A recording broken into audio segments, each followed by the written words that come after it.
Auzubillahiminash-shaytanir-rajim. Bismillahir-rahmanir-rahim. Dear students, this is class 10th subject English, and today we are going to read a poem Speak Up by Faiz Ahmad Faiz. This poem is written before 1941. This poem is attached to democracy, a right to speech. Faiz Ahmad Faiz was born in 1911 and died in 1984. He was born in Sialkot, Punjab, now in Pakistan. He is regarded as one of the most influential Urdu poets of 20th century. जैसा आपके आपने देखा है उसने उर्दू में बहुत सी नज़में लिखी हैं. Faiz Ahmad Faiz added a new strain of longing in poems written during the long imprisonment as a political dissident. चूँकि वो आज़ादी के सिलसिले में जेल भी गए हैं. Modern Urdu poetry is incomplete without him. अगर हम बात करें उर्दू शायरी की, वो नामुकम्मल है फैज़ अहमद फैज़ के बगैर. Faiz was a journalist and broadcaster. उसने बतौर ब्रॉडकास्टर और जर्नलिस्ट भी काम किया. He fought all his life for the rights of the poor. उन्होंने हमेशा गरीबों के लिए काम किया है. He was associated with the literary movement. वो ये जो अदबी तंजीमें थी, अदबी तहरीक थी, उनसे वाबस्ता थे. अंजुमन तहरीक पसंद, मुसन्निफीन Hind. His notable poetic words include दास्तान सबा and जिंदानामा. जिंदानामा उसने कैद में लिखी है. His nikah was performed in one of the library rooms of Government College for Women, MA Road, Srinagar, J&K. The present poem reveals his ideas of classless society. Faiz was nominated twice for the Nobel Prize. He won the Lenin Peace Prize in 1962. तो ये थी जानकारी फैज़ अहमद फैज़ के बारे में, जिनके मुतालिक आप अपनी उर्दू किताब में भी पढ़ेंगे. और ये जो पोएम है, this poem is taken from Faiz collection of poems नक्श फरियादी पब्लिश्ड इन 1941. ये पोएम 1941 में पहले लिखी गई थी.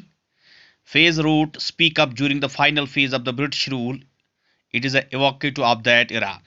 तो ये जंग आज़ादी के जो हिंदुस्तान की जंग आज़ादी थी उसके लास्ट में लिखी गई, और ये उस वक़्त को बता रहा है. तब भारत अंग्रेज़ी हुकूमत के मातहत था. अंग्रेज़ हम कह सकते हैं कि वो ज़ालिमी हुक्मरान थे. और Faiz poetry underwent a similar change around 1940 when he gave up writing in traditional poems. तो जब उसकी जो पोइम्स हैं, उसकी जो नज़में हैं, उनमें 1940 में बहुत तब्दीली आ गई. तो there is a paradigm shift from poetry for the poetry sake to the poetry with the purpose. तो शायरी बतौर शायरी के बजाय उसने शायरी बतौर मकसद,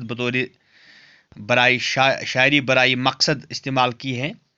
this accord with one of his most intense poem मुझसे पहली सी मोहब्बत मेरी महबूब न मांग, ask me not that old flavour, in which phase also is a best as a socialist who believes that there lies a world beyond the realm of love. तो वो इश्क मोहब्बत से बाहर आके उसने हकीकी ज़िंदगी में भी अपना लोहा मनवाया. He is deeply touched by the sight of the poverty-stricken people and uses heart-throbbing images to bring the alternative realities of life with the pathos. तो उसने अपने नज़मों में गरीबों की जिक्र की है. As Faiz believed in the classless society, his poetry is an emblem of humanism. Faiz's political beliefs and his association to the socialists really gave him a tough time, but his poetry surpassed all these challenges and is still recalled great fervor. He lived in exile. He returned to his motherland just a few years before his death. वो उसने जलावतनी की ज़िंदगी गुजारी और कुछ साल पहले जब वो आए तो उसके बाद ही उसकी मौत वाक़ा हुई. Speak up is the beautiful expression of the poet to defy oppression. ये oppression के खिलाफ है. The poem a poem of profound meaning and courage that intends to give voice to voiceless. हम इसको कह सकते हैं this is a voice to voiceless. और ये तब लिखी गई थी जब अंग्रेज़ों ने गरीब भारतीयों को बुरी तरह से दबा कर रखा था. लोग डर कर ज़िंदगी बसर करते थे. इनमें अंग्रेज़ों के खिलाफ आवाज़ उठाने की हिम्मत नहीं थी. इस नज़म में शायर ने अपने लोगों को जगाते हुए कहता है कि वो अपने ऊपर होने वाले जुल्म के खिलाफ आवाज़ उठाएं और वो इनके दिलों में हौसला भरने की कोशिश करता है. वो कहता है कि इनके पास होंठ हैं जो इनके अपने हैं, इनके पास रूह भी हैं और भी इनकी अपनी है, और इनके पास इंसानों वाला सीधा खड़ा होने वाला जिस्म है और वो भी इनका अपना है. इसलिए उन्हें अपने होंठ, अपने रूह और अपने मर्दानापन का इजहार करना चाहिए और खुलकर बोलना चाहिए जुल्म के खिलाफ. शायर इसमें कहता है कि उन हालात की तब्दीली के माहौल से पहले ही तैयार हो चुका है. उन्हें इसका भरपूर फ़ायदा उठाना चाहिए और अपना मुंह खोलना चाहिए.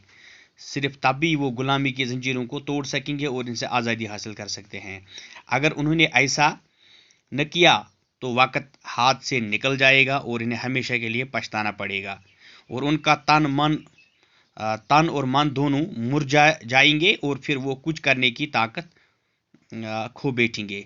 इसलिए उन्हें अपना मुंह खोलना चाहिए और जो भी कहना चाहिए इन्हें कह देना चाहिए, जैसे इस पोएम में वो कहता है.